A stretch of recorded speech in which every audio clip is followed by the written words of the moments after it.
Halo guys, ketemu lagi di serial Turki Usak Sehir episode ke-24. Jangan lupa subscribe channel ini ya, supaya bisa terus mengikuti kelanjutan serial ini. Dan bagikan channel ini kepada semua orang, agar dapat ikut menonton serial ini. Jam besuk kunjungan penjara berakhir.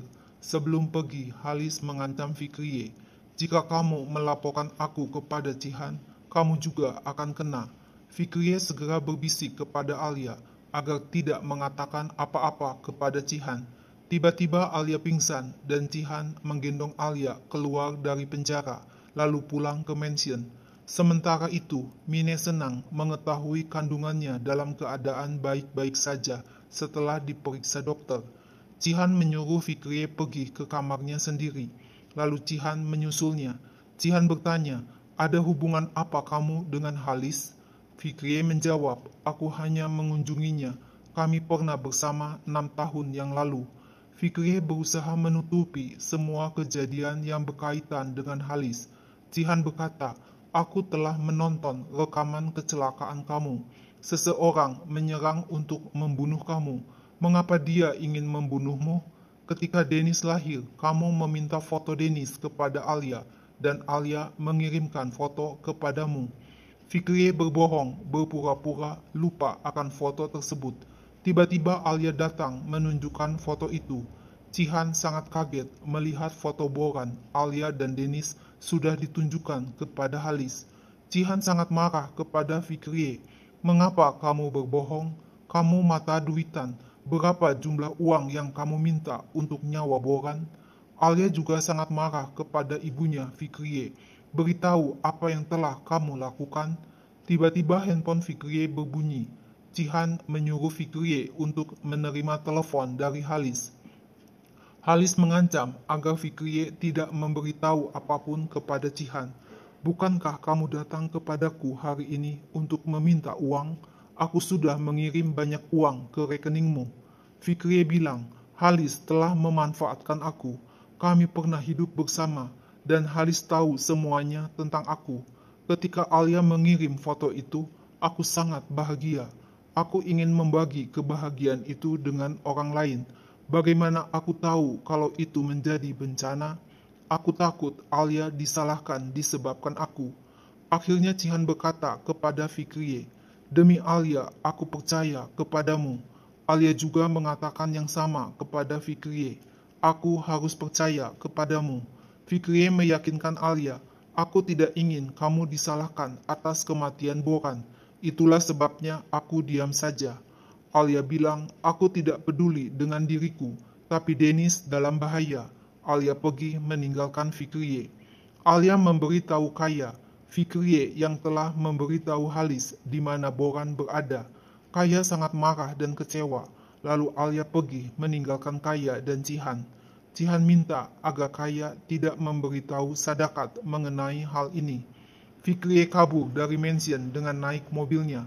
Anak buah Cihan memanggil Alia dan memberitahu Cihan, "Fikriye berpura-pura pingsan.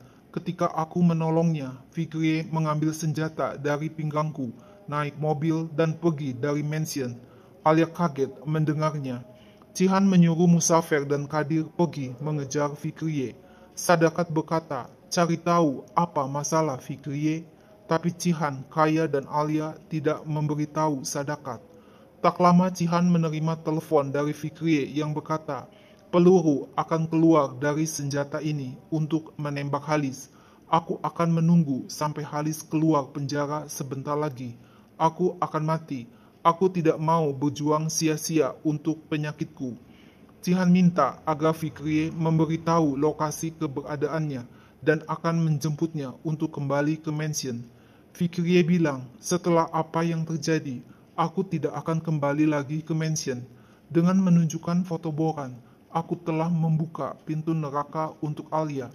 Aku melakukannya bukan untuk tujuan jahat. Apakah kamu percaya kepadaku atau tidak? Tidak masalah sama sekali. Aku masih takut Alia akan terluka disebabkan aku. Tapi aku memberitahu kamu agar percaya kepada keluarga apapun yang terjadi. Jangan pernah tidak percaya kepada Alia. Cihan menegaskan, "Aku selalu percaya kepada Alia." Malam harinya, Alia merasa bersalah telah mengirim foto kepada Fikriye. Sadakat pasti menyalahkan aku. Dari hari pertama aku datang ke mansion ini, Sadakat menuduh aku yang telah melaporkan Boran kepada si pembunuh. Lambat laun, Sadakat akan tahu. Fikriye adalah wanita yang benar-benar tidak dapat dipercaya. Aku tidak dapat memaafkan Fikriye. Tapi Fikriye tidak berniat jahat sewaktu menunjukkan foto itu kepada Halis. Jika saja Boran memberitahu aku semuanya, aku akan melindunginya. Aku tidak pernah mau Boran terluka. Aku tidak akan mengirim foto. Aku akan berhati-hati. Dennis tidak akan dalam bahaya seperti ini. Boran harus memberitahu aku kalau Dennis ada dalam bahaya, karena aku adalah ibu Dennis. Lihat, aku hidup dalam kehidupan yang tidak pernah aku inginkan. Aku tidak tahu siapa yang mengejar kita, dan aku tidak tahu dari siapa kita harus lari. Jihan dengan tegas berkata, aku yang akan melindungi Dennis. Aku tidak yakin Halis yang melakukannya. Halis hanya melaporkan lokasi Boran berada. Karena Alia terus mengomel, akhirnya Jihan berteriak, aku tidak tahu siapa yang akan mengejar Dennis. Alia terlihat kaget sekali mendengar teriakan Jihan kepadanya. Sambil menangis, Jihan berkata, aku tidak tahu apa yang harus aku lakukan. Lihat, Dennis memanggilku ayah, aku harus melindunginya. Dengan belinangan air mata, Alia memeluk Jihan. Alia dan Jihan saling berpelukan erat. Alia bertanya, apa yang akan kamu lakukan jika kamu menemukan pembunuh itu? Aku tidak ingin kamu membunuh orang. Jihan bilang, orang ini telah membunuh Boran kakakku. Orang ini adalah orang yang mengejar Dennis. Aku punya kewajiban harus membalas dendam untuk Boran dan melindungi Dennis. Alia tidak setuju dengan tindakan Jihan. Esok harinya, Alia merasa cemas bila Sadakat mengetahui masalah Fikriye dan bagaimana Halis menemukan Boran. Jihan berkata, Sadakat tidak akan tahu, kita tidak akan memberitahunya. Pengacara Jihan, Errol, memberitahu Jihan kalau Halis akan dibebaskan dari penjara. Jihan minta agar Errol mengatur agar Jihan dimasukkan ke sel penjara tempat Halis berada. Alia kaget mendengar permintaan Jihan agar bisa dipenjara. Alia mengajak Jihan pergi karena Sadakat diam-diam memperhatikan mereka. Di sepanjang perjalanan, Alia mengomel kepada Jihan, apakah kamu mau membunuh Halis? Bagaimana bisa kamu melindungi Dennis kalau kamu masuk penjara? Jihan menjelaskan, jika aku bertemu dengan Halis, aku bisa tahu Halis mendapat perintah dari siapa. Tapi bila Halis sudah keluar dari penjara, Halis tidak bisa ditemukan lagi. Aku perlu masuk ke penjara agar bisa memaksa Halis bicara. Alia ngotot, aku tidak mau kamu menjadi seorang pembunuh. Bagaimana bila Halis membunuh kamu di dalam penjara? Jihan bilang, pembunuh Boran belum ditemukan. Jika aku tidak mengambil tindakan pencegahan, aku tidak dapat melindungi kamu dan Dennis. Apakah kamu khawatir kepadaku? Dengan tersenyum, Jihan berkata, tidak usah khawatir, tidak akan terjadi apa-apa kepadaku. Alia mengancam, jika sesuatu terjadi kepadamu, aku tidak akan memaafkan kamu. Apakah kehilangan Boran tidak cukup bagiku? Apakah aku harus kehilangan kamu juga? Kamu tidak usah pergi ke penjara. Alia menerima telepon dari Fikriye yang berkata, aku meneleponmu agar kamu tidak khawatir. Aku baik-baik saja. Alia kaget, telepon diputus oleh Fikriye. Nare yang sedang melihat kondisi Oskan berkata kepada Jihan, aku tidak menyangka Oskan telah melakukan pengorbanan sebesar itu. Aku tidak mengerti apakah Oskan melakukan hal ini karena pengorbanan atau ambisinya supaya aku tidak meninggalkannya. Dan Oskan akhirnya berhasil. Akulah yang harus disalahkan atas semua ini. Jihan berkata, kamu harus sehat, jangan berpikir hal lain. Jihan mencium kening Nare. Sementara itu, dari jauh Sadakat melihat Mine yang sedang memegangi perutnya karena ada kontraksi dalam kandungannya. Mine menelepon dokter kandungan dan tidak tahu kalau diam-diam Sadakat mendengarkan. Mine sangat kaget melihat Sadakat sudah berdiri di hadapannya. Mine berkata, "Aku hamil. Cihan tidak tahu kalau aku hamil. Aku tidak memasang jebakan dan ini adalah kehamilan yang tidak direncanakan. Itu kejutan buat aku juga. Kamu tidak pernah mencintai aku. Kamu juga tidak pernah menerima aku. Cihan meninggalkan aku setelah lama berhubungan denganku. Jika aku melahirkan anak laki-laki, berarti aku memberikan Cihan seorang ahli waris." Sadakat tersenyum senang mendengar pengakuan Mine dan mengajak Mine untuk menjenguk Nare yang masih dirawat di rumah sakit. Cihan bertanya kepada Mine, "Apa yang kamu lakukan di sini?" Mine hanya diam dan Sadakat yang menjawab, "Aku yang memanggil Mine datang ke sini." Sementara itu, Sherin berkata kepada Demir, "Aku sedang mengandung bayi kaya, bayi orang lain. Ceraikan aku dan biarkan aku pulang ke rumah orang tuaku." Demir bilang, "Walaupun aku mati, aku tidak akan meninggalkan kamu." Alia masih marah dan tidak setuju dengan rencana Cihan sengaja masuk penjara untuk menemui Halis. Cihan minta maaf dan berkata, "Aku melakukan apa yang harus aku lakukan. Aku akan membakar salah satu gudang yang penuh obat terlarang milik Halis." Alia mendapat telepon dari Hasan. "Ibumu, Fikriye, ada bersamaku di rumah. Tolong dikirim ambulans ke sini sekarang." Alia kaget dan cepat-cepat pergi ke rumah Hasan.